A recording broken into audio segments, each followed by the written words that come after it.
51장입니다. 십자가를 질 수 있나 주가 물어보실 때 죽기까지 따르오리 성도 대답하였다.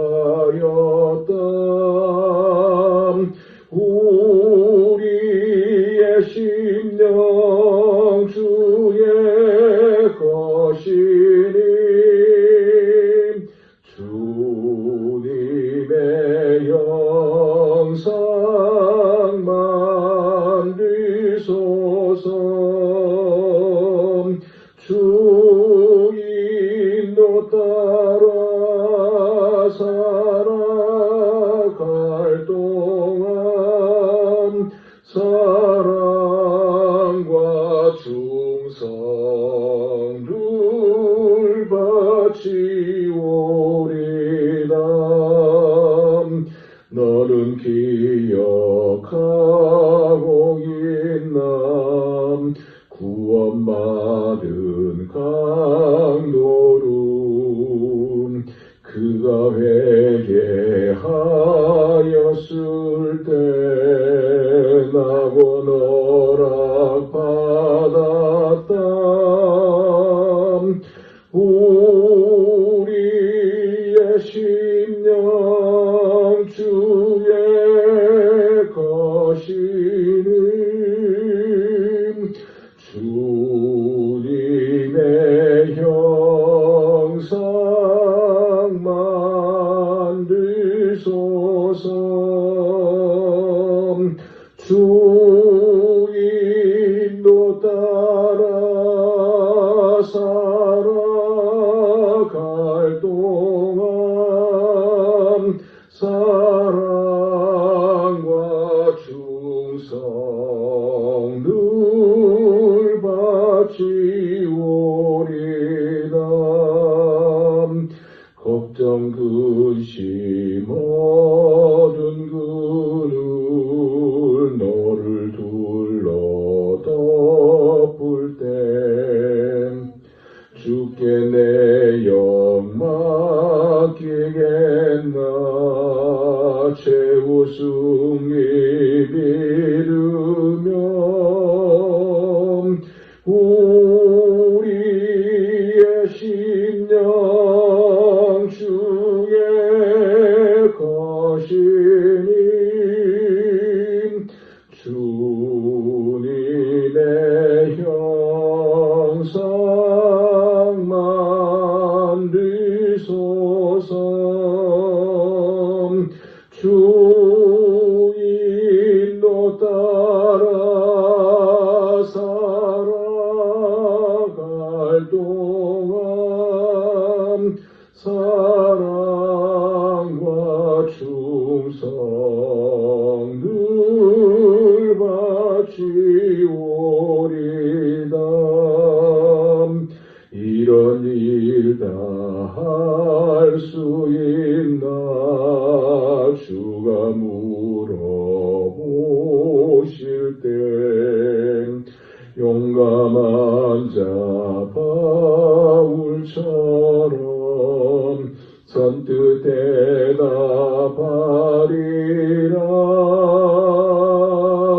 우리의 심령 주의 것이니 주님의 형상만 되소서. 주 인도 따라 살아갈 동안 사랑과 충성을 바치오리다.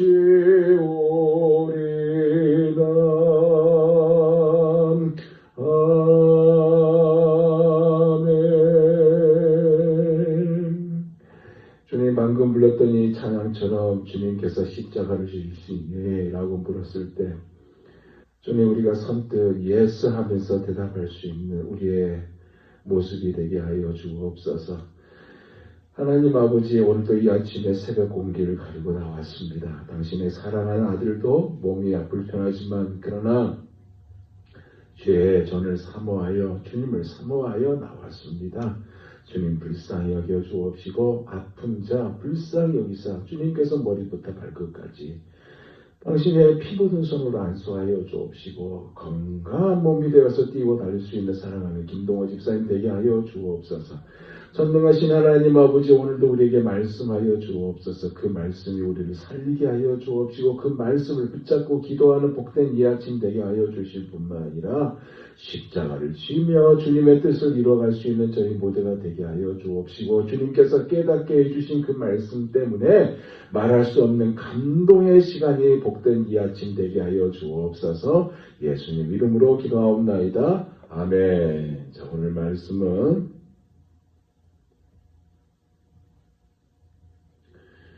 디모데후서 4장 1절에서 8절까지입니다. 디모데후서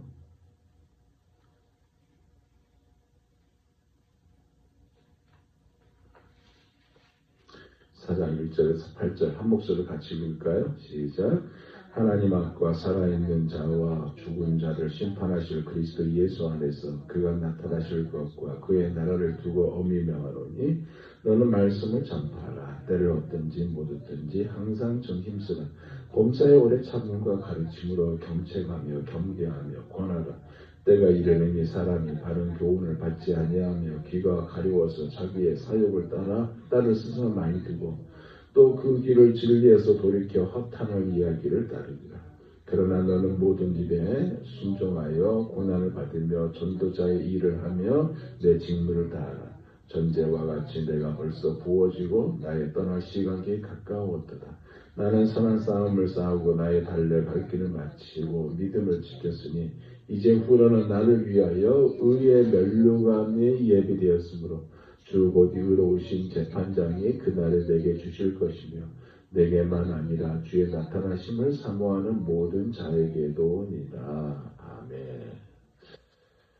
자, 오늘 말씀의 제목이 복음 사명을 완수하는 사람들입니다.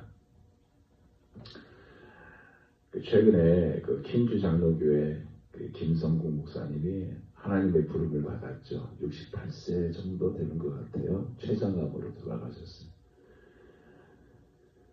이제 그분의 돌아가심에 대해서 여러 가지 반응이 있습니다. 목회자의 입장에서는 어떤 목회자는 얼마나 장로들에게 시달렸으면 그렇게 일찍 돌아가셨나 그렇게 얘기하시는 분이고 어떤 분은 그래도 하나님의 이 복음 사명의 일을 완수하는 사람이었다.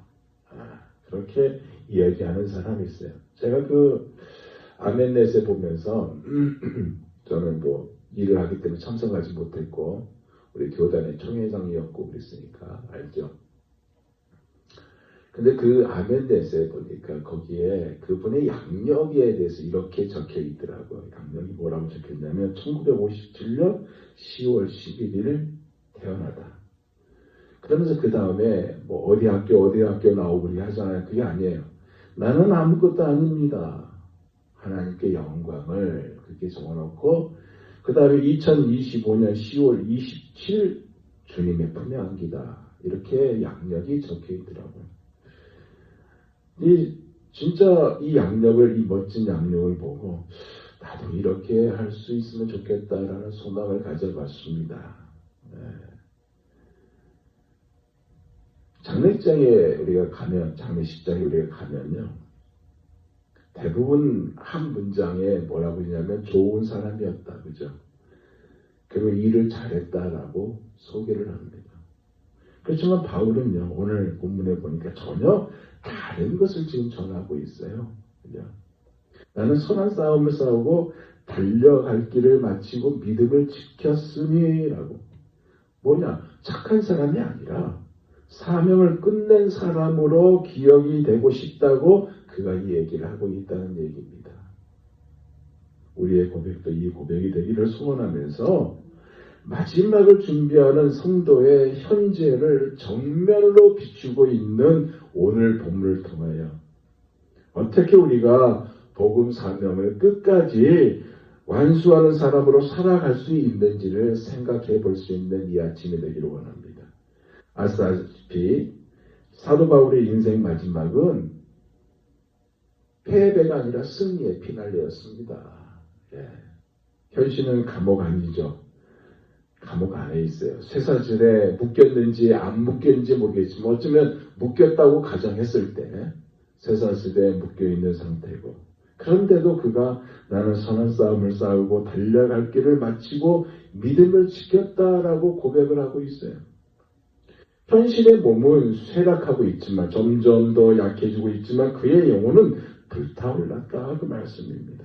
이것을 볼 때 하나님께서 내게 맡겨주신 이 일, 주님 앞에 우리가 섰을 때에 잘하였다, 충성된 종아라는 이 말 한마디라도 들을 수가 있다면 그의 인생은 성공한 인생이다라고 말할 수 있습니다. 그걸로 충분해요. 하나님은요, 인간의 성공을 제로로 삼지 않아요. 하나님은 순종의 흔적을 통해서 역사하십니다. 그 흔적의 결정체가 바로 오늘 본문에 나오고 있어요. 바울은 단순히 복음을요 시작한 사람이 아니라 복음을 완수한 사람으로 끝을 맺고 있습니다.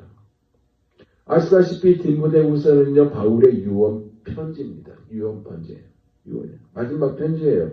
네로의 박해 속에서 차가운 감옥 바닥에서 앉아 젊은 당신의 영적인 아들 제자 디모데에게 인생의 유언을 남기고 있어요. 이 시작을 소명 재확인으로 하고 있죠. 1절을 보세요. 하나님 앞과 살아있는 자와 죽은 자를 심판하실 그리스도 예수 앞에서 그가 나타나실 것과 그의 나라를 두고 엄히 명하노니. 무슨 얘기냐? 하나님과 그리스도 예수 안에서의 명령을 하고 있는데 이것은 마치 공적인 법정처럼, 그 공적인 실제 법정처럼 소명을 그가 다시 소환하고 있다는 거예요. 바꿔 말하면 디모데야, 나의 사역은 단순한 직분이 아니라 하나님 앞에서, 하나님 면전에서 드러나는 거룩한 소명이다라고 얘기하고 있는 겁니다. 이 영원한 법정에서 디모데를 부르고 있어요. 쉽게 말하면 인간의 평가가 아니라 영원한 심판주 앞에서 일하라는 그 얘기고, 사람의 시선이 아니라 하나님의 시선 앞에 선자로 있어야 된다 그 얘기를 말하고 있는 거예요. 그러면서 바울은 핵심 명령을 말하고 있죠. 그것이 2절이에요. 너는 말씀을 전파하라. 때를 얻든지 못 얻든지 항상 힘쓰라.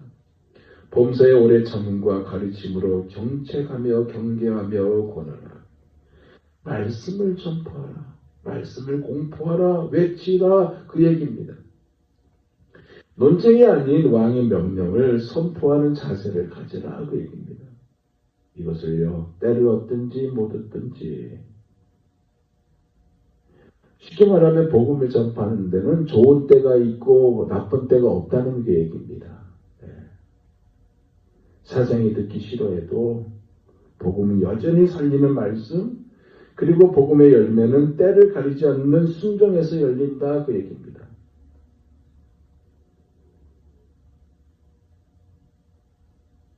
오늘 아침에 텍스트 메시지 하나 받았습니다. 새벽에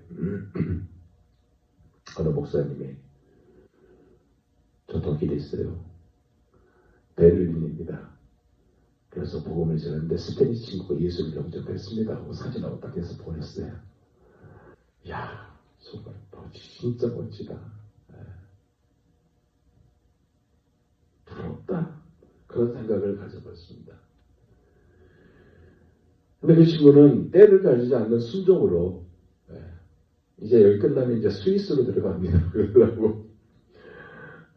속으로 야, 관광도 많이 하겠죠. 진짜 멋지다. 그런 생각을 가져봤습니다. 여하튼 때를 가르지 않는 순종에서 열리는 아름다운 모습이었어요.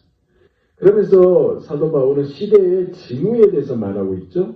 바울의 때나 지금의 때나 똑같다는 것을 볼 수 있어요. 3절에서 4절 볼까요? 때가 이르니 사람이 바른 교훈을 받지 아니하며 귀가 가려워서 자기의 사욕을 따를 스승을 많이 두고 또 그 길을 진리에서 돌이켜 허탄한 이야기를 따르리라.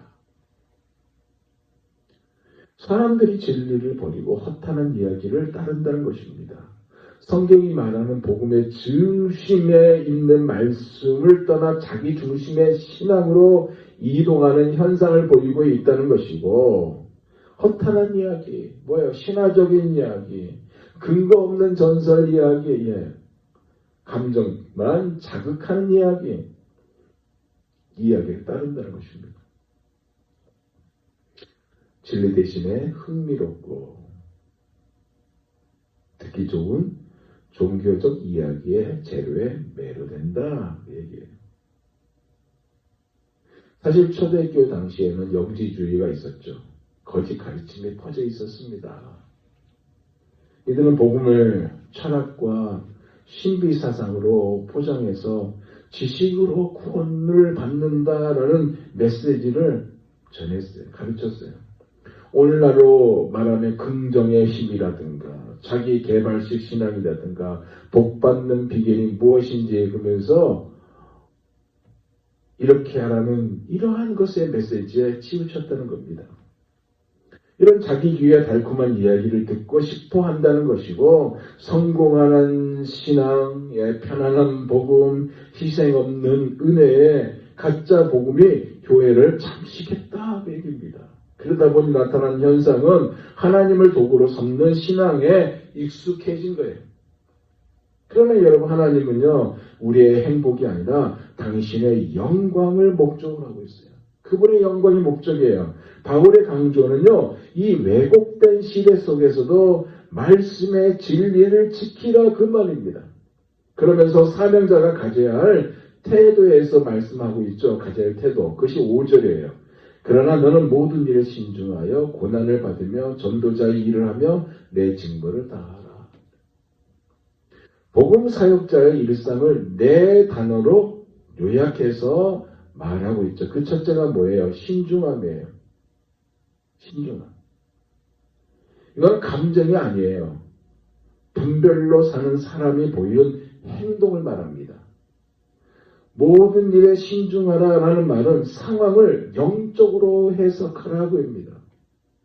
고난을 받으며 뭐예요? 복음 사명은 반드시 대가가 따른다, 요구가 된다고 얘기입니다. 전도자의 일, 복음은 모든 성도의 일상 사명이기 때문에 직무를 다하는 것은 충만히 채워 완수하다라는 것을 의미하고 있어요. 그 사명은 잠깐 감정이 아니라 끝까지 채우라는 그 인내가 따르는 그 말씀이다 그 얘기입니다. 그러면서 바울은 완수의 고백으로 오늘 본문을 끝내고 있죠. 그것이 6절에서 8절 말씀입니다. 전제와 같이 내가 벌써 부어지고 나의 떠날 시각이 가까웠도다. 나는 선한 싸움을 싸우고 나의 달려갈 길을 마치고 믿음을 지켰으니 이제 후로는 나를 위하여 의의 멸류관이 예비되었으므로 주 곧 의로우신 재판장이 그날에 내게 주실 것이며 내게만 아니라 주의 나타나심을 사모하는 모든 자에게도니라. 자 여기 보세요. 부어지고 싸우고 달리고 믿음을 지켰다. 바울의 마지막 신앙 고백이거든요. 특히 전제로 부어진다. 이 전제로 부어지면 뭐냐? 제사를 드릴 때 이 포도주를 붓잖아요. 이렇게 포도주를 부어주는 이 표현의 단어예요. 내 삶이 하나님께 완전히 쏟아졌다 그 얘기입니다. 그러면서 또 뭐예요? 선한 싸움이에요. 죄와의 싸움도 있을 것이고 불의와의 싸움도 있을 것이고 신앙의 싸움도 있을 것이고 그 얘기를 하고 있고 달려갈 길을 뭐예요? 포기하지 않는 인내를 말하고 있고요. 달려갈 길 있다면 포기하지 않는 길이죠. 달려가야 되니까 안 그래요?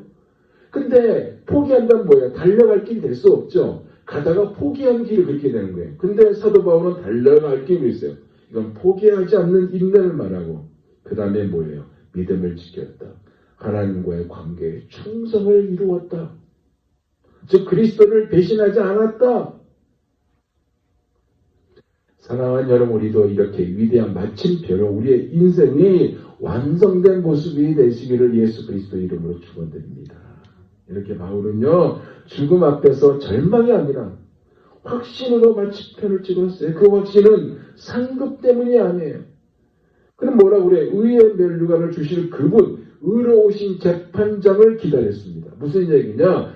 그에게 상급은 의의 멸류관을 얘기했지만 진짜 그의 상급은 예수 그리스도 그분 하나였습니다. 그분 자신이었어요. 하나님 그분이 바울 영혼의 보상이었다 그 얘기입니다. 이제 말씀을 마무리하면서 그러면 이것이 이 말씀이 실제 우리의 삶에 적용을 해보면서 무엇이 있을까? 첫째로 우리의 시선이 영혼의 시선으로 오늘 하루하루를 살아간다 그 얘기입니다. 사람의 평가를 두려워하지 않고요. 하나님 앞에 선 사람으로서의 마음을 가지며 사는 거예요. 두 번째는 때를 얻든지 못 얻든지 복음을 전하는 것입니다. 특별한 이벤트가 아니라 어떤 이벤트를 통해서만 아니라 삶에 이것이 습관이 되어야 한다 그 얘기입니다. 직장에서든지 가정에서든지 누군가의 만남 속에서 우연한 대화 속이든지 전 종종 이 가게에서 손님과 대화 속에서 이런 얘기 저런 얘기 하다가 복음도 전하고 있는데 우연한 대화 속에서도 예수를 전하는 자 하루 한 사람에게 복음의 씨앗을 한마디로 심어 나가는 그런 자가 되기를 원합니다. 세 번째는 고난을 두려워하지 않는 거예요. 복음 사명에 있어서 반드시 불편함이 따라요. 영국의 어느 길거리 전도자는 영국에서는 복음을 전하기가 쉽지 않잖아요. 전하는데 복음 전하다가 누가 와서 가르치면 확 뱉었대요. 확 뱉었을 때 얼마나 기분 나빴겠어요. 그래도 복음을 전했어요. 그분. 세계적으로 다니고 있죠. 하지만 하나님 우리의 고난 속에서도 당신의 스토리 이야기를 심어가세요. 그래서 고난은 사명의 무덤이 아니라 사명이 꽃피는 밭이에요. 마지막 끝까지 달려갈 신앙의 훈련을 세우는 거예요.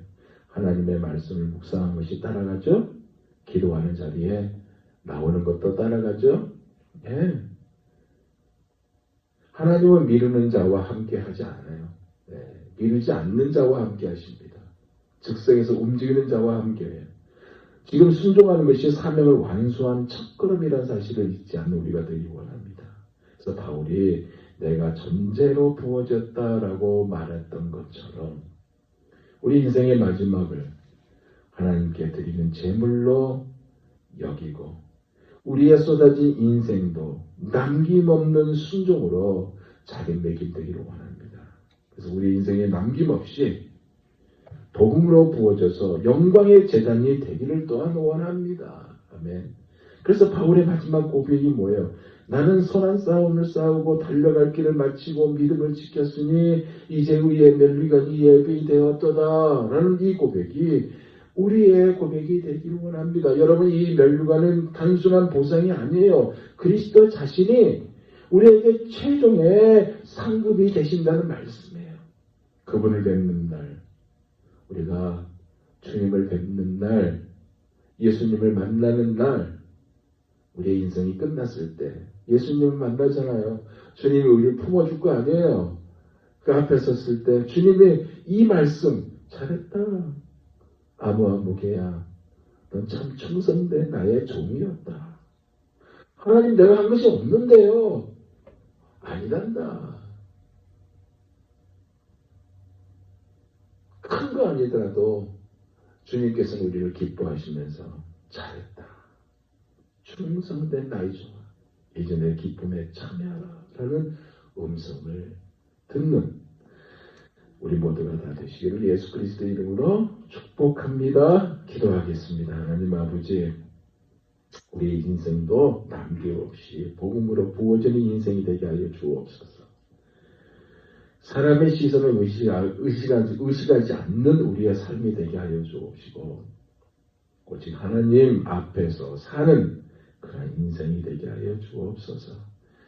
우리가 바쁘고 힘들지만 때를 얻든지 못 얻든지 예수 그리스도를 전할 수 있는 복음을 전하는 말씀을 전하는 우리가 되게 하여 주옵시고 고난이 와도 그 고난을 피하는 우리가 아니라 고난을 직시하면서 전도자의 일을 다 감당하는 우리가 되게 하여 주옵소서. 그래서 마지막 날 의의 면류관을 받는 그날까지 끝까지 복음 사명을 완수한 자로 사는 우리가 되게 하여 주옵소서.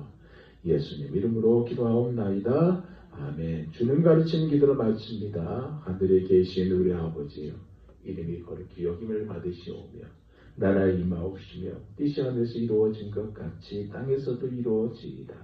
오늘날 우리에게 일용할 양식을 주옵시고 우리가 우리에게 죄 지은 자를 사하여 준 것 같이 우리 죄를 사하여 주옵시고 우리를 시험에 들지 말게 하옵시고 다만 악에서 구하옵소서. 대개 나라와 권세와 영광이 아버지께 영원히 싸움나이다. 아멘. 자, 자유롭게 기도하고 돌아가도록 하겠습니다.